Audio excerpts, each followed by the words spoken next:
আজ আমি তোমাদের জন্য ঝালঝাল মিষ্টি মিষ্টি ভেজিটেবিল চপের রেসিপি নিয়ে চলে এসেছি।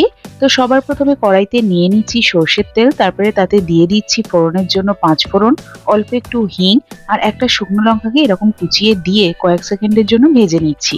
আমি কুচিয়ে রাখা আদা আর কাঁচা লঙ্কা দিয়ে কয়েক সেকেন্ড মিডিয়াম ফ্লেমে ভেজে নিচ্ছি। তারপরে এতে অ্যাড করে দিচ্ছি কোরানো গাজর আর বিট।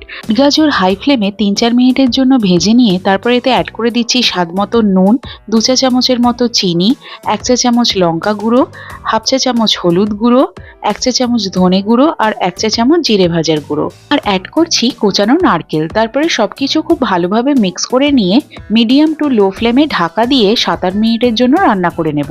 7 মিনিট রান্না করার পরে দেখবে বিট গাজর খুব ভালোভাবে সেদ্ধ হয়ে গেছে। স্প্যাচুলার সাহায্যে এটাকে একটু স্ম্যাশ করে নিয়ে তারপরে অ্যাড করে দিতে হবে আগে থেকে সেদ্ধ করে রাখা চটকানো আলু।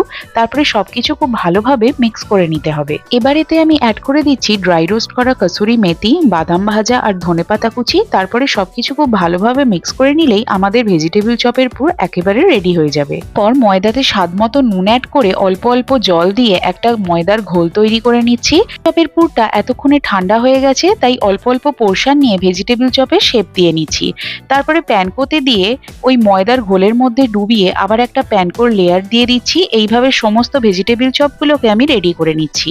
গরম ডুবো তেলে ভেজিটেবিল চপগুলোকে গোল্ডেন ব্রাউন কালার করে ফ্রাই করে নিলেই একেবারে রেডি হয়ে যাবে।